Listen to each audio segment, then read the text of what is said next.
This is Kane's story, a rescue story about a dog who didn't just get adopted. He chose. When we brought home this enormous German Shepherd, we assumed we were saving a lost soul. But what we didn't expect was that he had already made his decision. And the one he chose wasn't me. We didn't just take home a dog. We took in a heart, and it made its home somewhere else.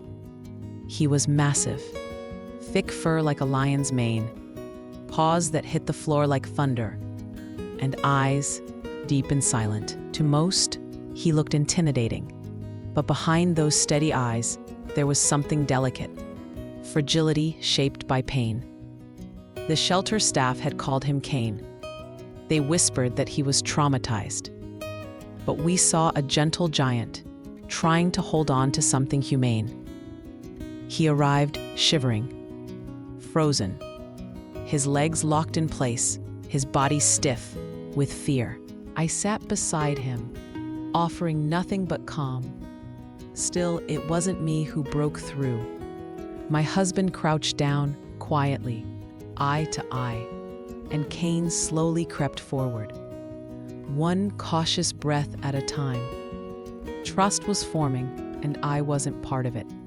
That first contact changed everything. His choice was made, not with words, but with presence.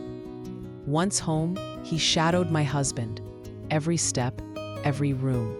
The food I offered sat untouched, the treats I left ignored. But the moment my husband sat down, Kane curled at his feet, as if placing his heart exactly where it belonged. And something sharp formed in me. I brought him here, but I hadn't won his heart. As days passed, the pattern held true. Morning walks became their ritual. Afternoon naps, shared. 10 o'clock every night, Kane would walk silently to my husband's room and lay down without fail. Then came a night when my husband left town. For the first time, it was just Kane and me. I hoped, but instead, he stood by the door, waiting. And when he lay down, it was outside the door, not beside me.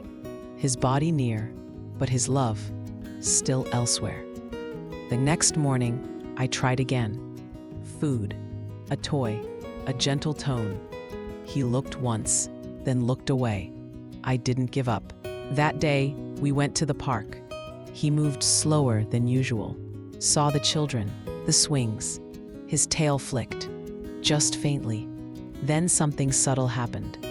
Kane sat beside me and rested his giant head on my lap, only for a moment, but long enough to wonder if a seed had been planted.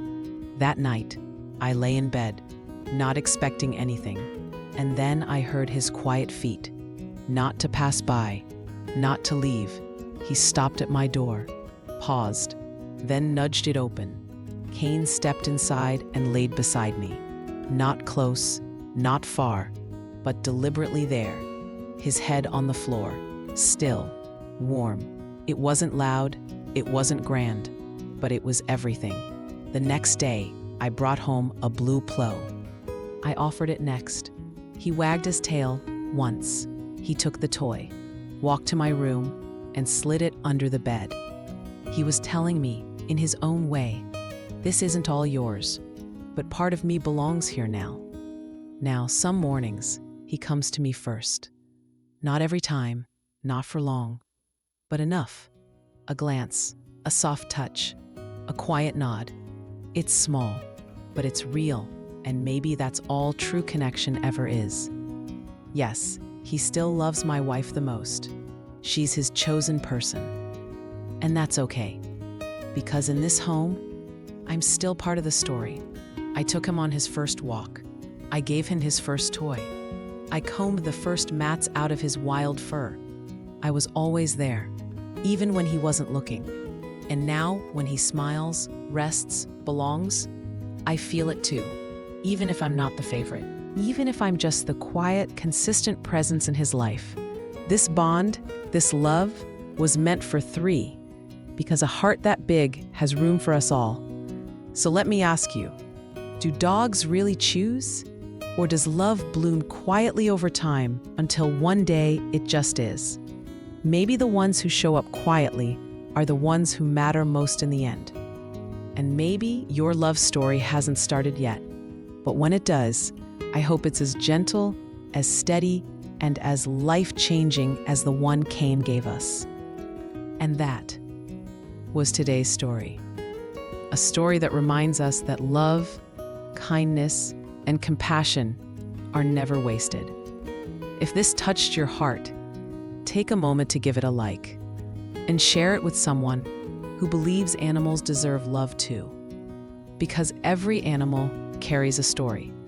Some are painful, others are full of hope, but all of them deserve to be heard.